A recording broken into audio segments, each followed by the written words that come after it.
Salut les traders, c'est Watao avec vous pour Rider les cryptos. Nous sommes le samedi 6 février 2021. Je suis très heureux de vous retrouver une nouvelle fois pour une vidéo sur le Bitcoin. Écoutez, il nous fait plaisir, hein, Monsieur BTC a décidé de repartir vers le haut tout droit. Voilà, on est dans la poursuite du mouvement haussier qu'on suit depuis un petit moment maintenant. Regardez par rapport sur le graphique de Remco, par rapport à la semaine dernière, ce qu'on se disait. Voilà, on avait ici une zone d'achat. On est venu pile poil le lendemain de ma précédente vidéo rebondir ici sur la moyenne mobile 200 qui encore une fois nous a servi de support, hein, on l'avait identifié comme tel et puis ben voilà, on est reparti vers le haut, on a pété là les mini résistances qu'on s'était donné, mais surtout ici on atteint les méga résistances et regardez, on est en train de les exploser, donc c'est magnifique. Alors qu'on vienne ici un petit peu reprendre notre souffle avant d'aller plus haut, ça ferait sens, mais bon voilà, le trend au niveau Renko est magnifiquement haussier. Allez, on passe tout de suite sur Ishimoku. J'ai hâte de découvrir ce que nous raconte notre ami Ishimoku Kinkoyo. Alors, en quadrimestre, donc sur une base de 3 mois, donc plutôt un trimestre, c'est super. Un quadrimestre sur une base de 3 mois, donc un trimestre, un quarter, c'est pour ça que je fais la confusion, parce que les Américains divisent par 4 et c'est donc un quarter et un trimestre pour nous. Bref, donc en quarter, qu'est-ce qu'on peut dire? Hop, je vais supprimer ça, je vais enlever ce qui gêne la vue. Et ben regardez, hein, voilà, c'est très très simple, on a une magnifique bougie verte qui se dessine depuis le début de l'année et voilà, rien de mieux à dire, c'est toujours la même tendance ultra haussière qui ne se dément pas et qui est une tendance de fond. Quand on regarde en mensuel, eh bien, ce qui est très très joli à voir, regardez, c'est ça, hein, c'est-à-dire là, ce qu'on voit en blanc, c'est les traits, on va les voir en weekly ou en daily, je sais plus, c'était le petit triangle qu'on avait dessiné, ça c'est la droite de tendance sur le RSI, mais qu'est-ce que ça nous dit tout ça? Ça nous dit que en fait, ce qu'il faut regarder là, c'est que cette magnifique bougie verte qui démarre février est en train de ravaler toute la mèche qu'on avait eue en janvier, hein. On avait dit on fait une grosse mèche en janvier, donc une mèche qui venait dire on a atteint le plus haut et les bears reprennent un petit peu la main, mais néanmoins on gardait une bougie verte, un corps de bougie vert est assez important. Cette mèche elle est entièrement ravalée. Alors on est au tout début février, donc méfiance, hein, on peut toujours venir faire une autre mèche, néanmoins voilà, pour l'instant ça reste extrêmement bullish, et donc en monthly la tendance est toujours bien à la hausse et on va voir un peu comment se comporte ici la Tenkan et la Kijun, si elles restent ouvertes comme ça ou si elles reprennent à la fin du mois, sur le mois suivant, une tendance comme ça parallèle et resserrée. Ça, on a encore le temps pour le constater. En weekly, donc à la semaine, voilà, hein, c'est magnifique. Là, je vous disais, le triangle, on le verra encore mieux en daily, mais on est venu le percer par le haut. Donc, voilà, triangle, finalement, c'est un triangle de continuation haussière. Là, on voit très bien la tendance ici sur le RSI, et c'est ce que je vous disais. On peut venir ici reprendre appui, repartir vers le haut. On a encore de la marge sur le RSI, hein. Donc, voilà, même si on a fait des plus hauts, on est encore en dessous de celui-ci par exemple, donc pas de beaucoup mais un petit peu. En tout cas on a encore un peu de marge, et ici en tout cas on peut voir venir. Donc magnifique bougie hebdo verte, hein, elle est encore en train de grimper. Je sais pas où est-ce qu'on va terminer ce week-end. Au moment même où je vous parle, ça repart de plus belle. Bon, voilà, magnifique, weekly, tendance à la hausse. En daily, alors ça c'est super d'avoir noté, de noter en fait à chaque fois là où on en est. En daily, on était sur une tendance un petit peu bearish. Alors je vais le récupérer en weekly, excusez-moi. Je vais récupérer mes notes. Voilà, pour les Ça, c'est un truc que sait pas faire TradingView quand on fait des choses comme ça. Il recale, bon, c'est normal, hein, il recale en fonction du temps. Mais du coup, si on veut l'avoir sous la main, c'est un peu compliqué. Donc, on était plutôt sur une tendance bearish en daily. En tout cas, c'est ce qu'on avait noté la semaine dernière. Et ben, regardez, aujourd'hui, c'est tout à fait l'inverse. Donc, on va mettre ça à jour. Comme ça, on a la trace. Qu'est-ce que j'ai fait j'ai bousillé mon H2. Hop, on va garder mon H12 plutôt. Voilà. Tendance bullish. Voilà. Sur le daily. Alors, plus précisément, qu'est-ce qui s'est passé? Ce qui s'est passé, c'est très très simple. Vous commencez à avoir l'habitude. Vous vous rappelez, on parlait de la Chikou, on parlait du croisement Tenkan Kijun. Qu'est-ce qui s'est passé? On avait ce croisement-là. Donc ça, c'était plutôt bearish en termes de tendance. Mais on est venu ici prendre appui, et on l'avait déjà vu la semaine dernière, sur cette on va dire, ce support marqué par la SSB ici, et ce plat de nuages. On a pris appui là-dessus. On est sorti du triangle avec une longue mèche quand même plutôt qui nous a fait un petit peu peur, et puis après on est revenu prendre appui ici sur la droite de tendance du triangle, hein. On n'est pas repassé en dessous, on n'est même pas venu toucher le Kumo, et on est reparti vers le haut sur cette base là, donc c'est vraiment assez joli. Et là, qu'est-ce qui se passe? On a recroisé Tenkan Kijun, donc on est à nouveau en daily sur une tendance bien bullish. Et ce qui est très intéressant, on l'avait évoqué la semaine dernière, à savoir qu'est-ce que va nous faire la Chikou. Regardez, elle est venue sous le prix, ça c'était normal, et puis regardez, elle a pris appui là sur la Tenkan, et elle est repassée au-dessus du prix. Là on est pile poil sur la droite de tendance. Quand elle va se libérer, et pour moi elle est déjà libre parce que sa droite de tendance c'est pas du Ishimoku, hein, bien sûr, donc elle est déjà libre, elle est déjà au-dessus du prix. Donc là, globalement, qu'est-ce que ça nous dit? Ça nous dit que en daily, tous les signaux sont au vert, et que la tendance bullish va se poursuivre. Regardez le nuage, hein, qui est à nouveau, qui est pas prêt de se refermer, et les deux lignes là qui sont à nouveau en train de se paralléliser vers le haut, donc sur un mouvement un peu comme ça. Donc on pourrait tout à fait être dans quelque chose comme ceci ici, hein. Elles étaient parallèles à plat, puis elles sont reparties en tendance haussière. On peut tout à fait retrouver ce type de formation au niveau du nuage. Donc voilà, c'est très bullish. Dans le H12 toujours pertinent, et puis si vous voulez prendre position un petit peu là. Alors, qu'est-ce que nous dit le H12? Alors, sur le H12, on avait eu un croisement Tenkan Kijun en anticipé par rapport au daily, hein. Donc ça avait déjà croisé la semaine dernière, et effectivement, ce signal s'est avéré pertinent. La Chikou aussi était en avance de phase, était en train de passer au-dessus du prix la semaine dernière, et là c'est fait. Là on est carrément bien au-dessus, donc en fait on a reswitché ici au vert sur le Kumo, sur le nuage. Donc en fait on a vraiment ici une tendance bullish aussi très marquée sur le H12, sur le 12 heures. Et là on va mettre bullish. Voilà. Quand je dis bullish, c'est pour pas dire bull, hein. Effectivement, le marché globalement est bull, mais bullish, c'est pour dire que c'est une tendance en 12 heures. Ce n'est qu'une tendance H12, mais regardez, voilà.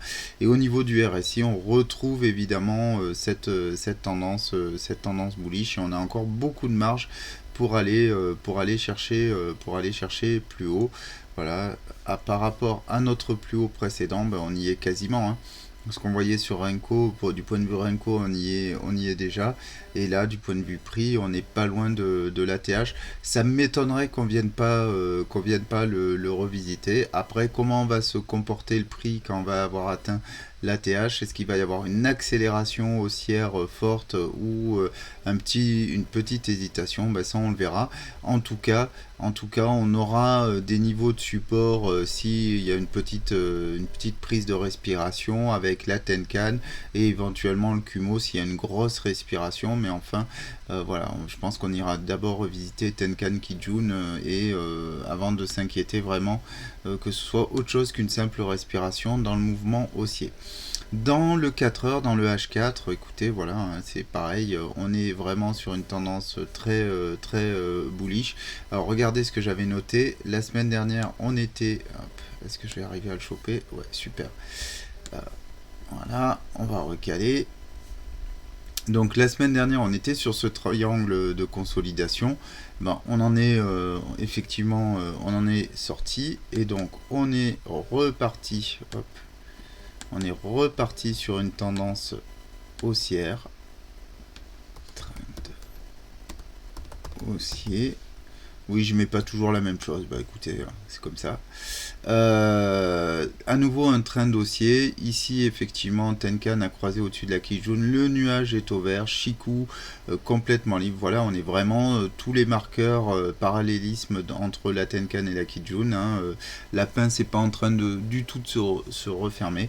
Donc là, voilà, c'est vraiment un trend magnifiquement haussier. Il n'y a aucune raison que ça continue pas. On avait ici ce niveau, alors je sais plus si on l'avait cité, je me rappelle pas forcément de la vidéo de la semaine dernière, mais je pense que quand on est monté là, j'ai dû vous dire, voilà, on a ce plat ici de SSB qui peut faire office de résistance. Ce niveau-là qu'il va falloir surveiller, ben, ça n'a pas loupé, hein. On est venu reprendre ici, se faire stopper à ce niveau-là, et puis petite respiration, on repart, on repasse un petit peu sous la Tenkan et c'est reparti de plus belle. Et là, on a passé ce niveau de résistance potentielle comme dans du beurre et maintenant on est sur notre ATH, notre all-time high qui est le prochain niveau à exploser pour aller chercher encore plus haut. Pour se faire plaisir et très rapidement, on va voir ce que nous dit le 1 heure. Bon, dans le 1 heure, pas de choses spécifiques. Pareil, le trend est ultra haussier. Hein. Alors, on va quand même zoomer un petit peu plus. Voilà. Comme ça, on voit bien. Donc oui, on est en zone de surachat, donc qu'on vienne ici un peu respirer avant de continuer, ce serait pas étonnant. Mais voilà, Tenkan Kijun, on a croisé, c'était quand? Hier à 10h, on a croisé ici au niveau Ishimoku Tenkan au-dessus de Kijun. À partir de là, on est vraiment venu prendre appui ici dans le nuage, un nuage qui est fin, et puis on est reparti vers le haut. Reprise d'appui ici, Tenkan Kijun SSA.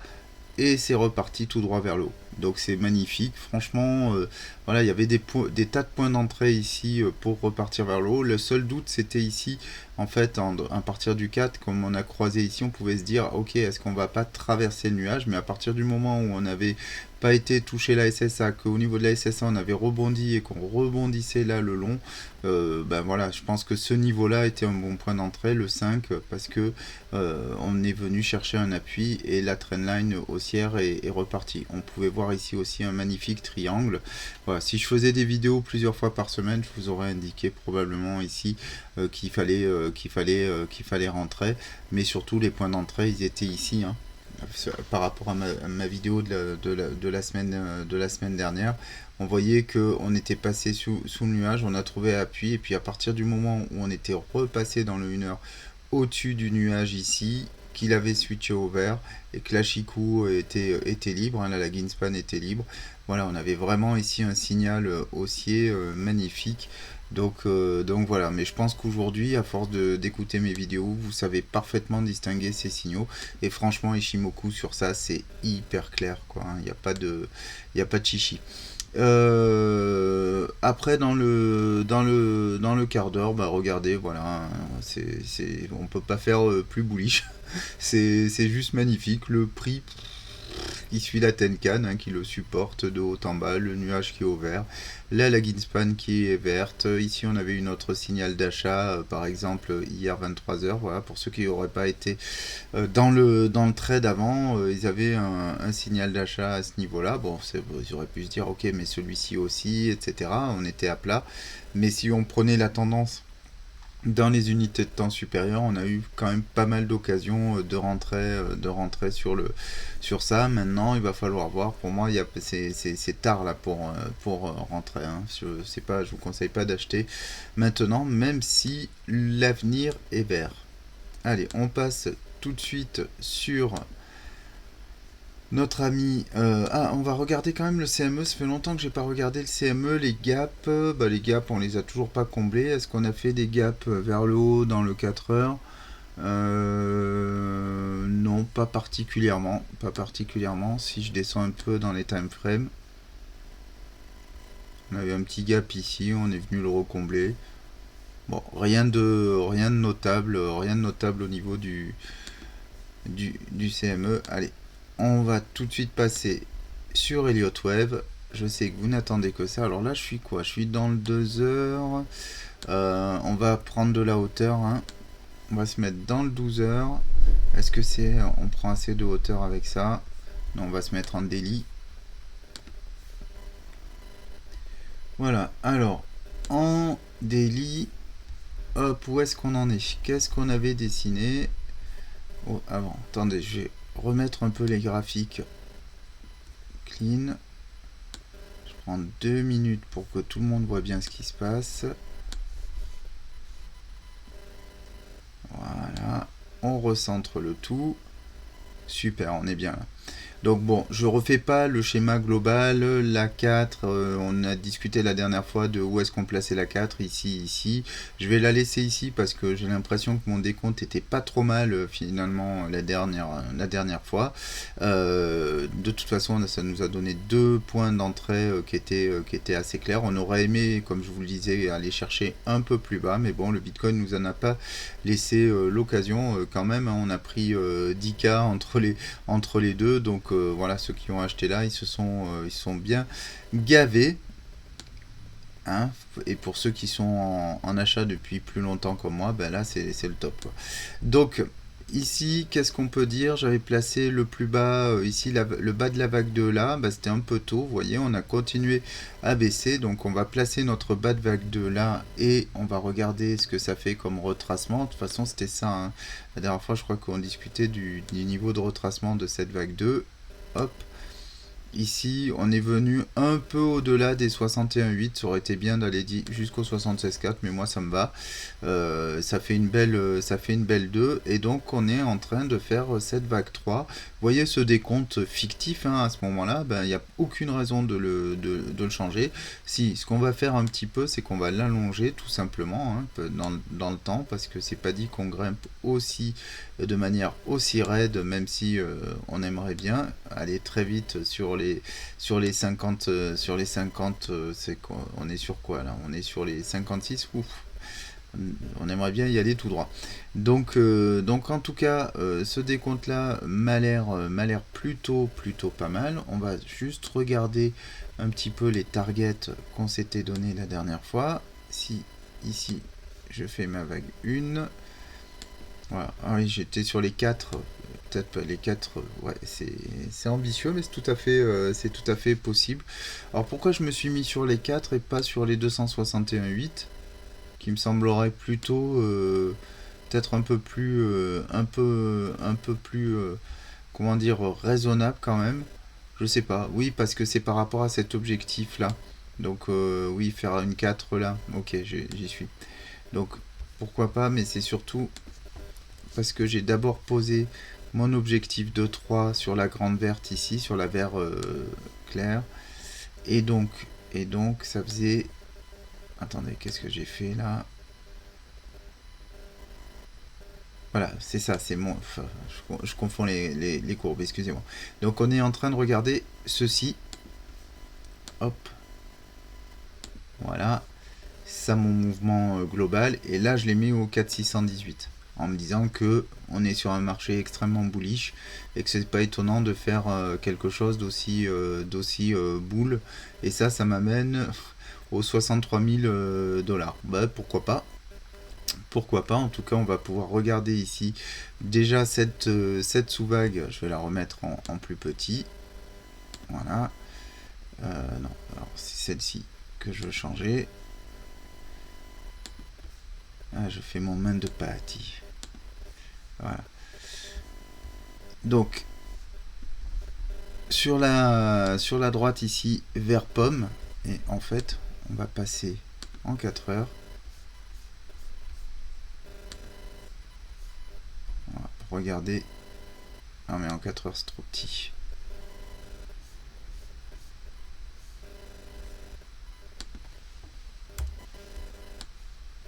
Hop là. Alors, sur la vert pomme, ici, non, c'est pas trop petit parce que vous avez compris le principe dans le time frame supérieur. Maintenant, ce qu'on veut détailler, c'est ce qui se passe sur la 3 qui est en vert pomme ici. Voilà.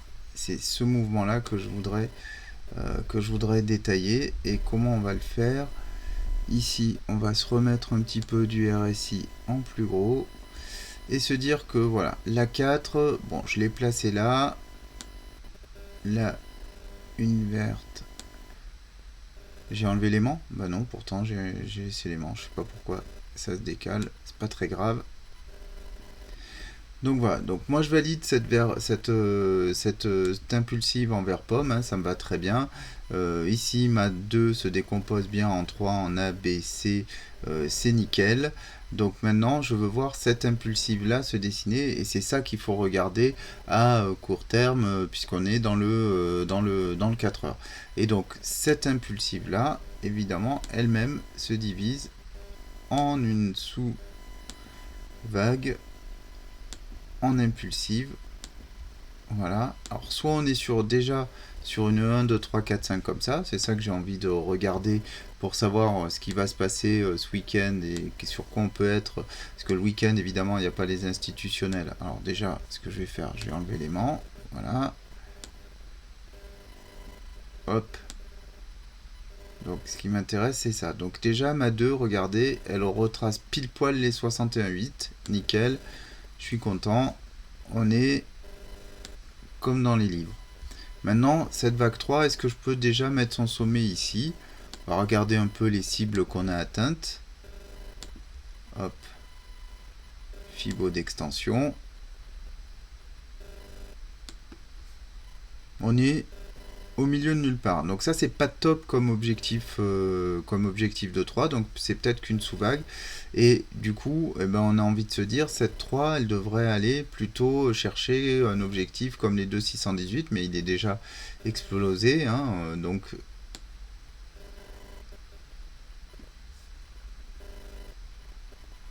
bon, en même temps, on est un peu au-dessus de la 2. C'est pas non plus déconnant. C'est pas non plus déconnant. On pourrait la valider comme ça. Elle n'est pas parfaite, mais 2 c'est bien. Au final, on a surtout une mèche qui est au-dessus. Donc pourquoi pas. Donc on pourrait rester là. Donc ce qui voudrait dire que ici peut-être je vais commencer à avoir une première respiration. Mais comme je suis loin de mes objectifs ici, hein, de cette vague 3 ici en vert, et si je les reprends en admettant, ce qui m'intéresse c'est de savoir quel est le niveau que j'ai atteint ici. Est-ce que je peux déjà considérer que ma droite en vert pomme est terminée, ma 3 en vert pomme est terminée? Si jamais on disait qu'on est au plus haut, bah vous voyez, on n'est pas encore au 1. Donc effectivement, on doit faire au moins 100%. Donc on peut imaginer un truc comme ça, on peut imaginer que ici, on arrive et que la vague 3 se termine et qu'on soit déjà dans la vague 4 et qu'on n'aille pas sur cette vague 3 là en vert pomme jusqu'au 200. Mais néanmoins, on va pas privilégier pour l'instant ce scénario, même si effectivement le fait d'être sur la TH, effectivement pourrait nous amener à le penser. On va quand même, on va pas le privilégier, mais on va y être attentif. Et pourquoi on va y être attentif? Parce que ce scénario, il présenterait l'avantage suivant, c'est que ici, donc, admettons qu'on vienne ici au 100%, que je termine ma 3 comme ça, ce qui me ferait une 3 très courte. C'est pour ça que j'ai pas envie du tout de le privilégier, parce que ça m'amènerait à regarder tout à la baisse. Mais admettons qu'on fasse ça, et donc après quelque chose de plus petit. Je ramène tout sur un scénario, on va dire, étriqué. Et encore une fois, c'est pas celui que je privilégie parce qu'il n'est pas très bullish. Mais en tout cas, tout ce que je veux vous dire par là, c'est qu'on aurait peut-être ici un point d'entrée intéressant pour racheter et pour jouer après la continuation, la poursuite de la hausse, puisque nous, ce qu'on vit, c'est quand même ce haut ici de 3 en jaune. Et voilà, et c'est donc d'aller beaucoup plus haut. Hein, ici, de 5, j'ai dit de 3. de 5, c'est quand même ça notre objectif. Et là, pour l'instant, je l'ai mis à 73 000. Donc, vous voyez, il y a encore du chemin. Et si on devait y aller par cette vague-là, vous voyez bien qu'il faut qu'elle soit beaucoup plus grande. Mais néanmoins, on a peut-être un scénario étriqué. Et puis, finalement, on ferait une tronquée ici. Donc, il faut quand même y être attentif. Et vous savez que je suis toujours prudent sur les marchés. Donc, plutôt que de vous dire un truc, vous annoncer des trucs ultra bullish, etc. Et puis, ça se retourne, on se demande pourquoi. Je préfère vous présenter aussi un scénario dit conservateur. En fait, c'est pas celui que je privilégie parce que vous voyez que dans le temps, bon, cette 3 elle est plus longue que la 1, donc c'est déjà pas mal.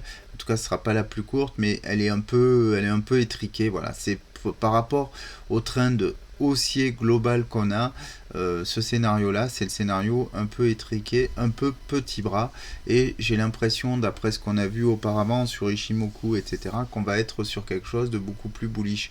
Donc j'ai plutôt envie de revenir en arrière et de vous dire voilà ce qu'il faut attendre ici. C'est plutôt vraiment, si on revient, voilà, hop, on va plutôt attendre une continuation haussière comme ça.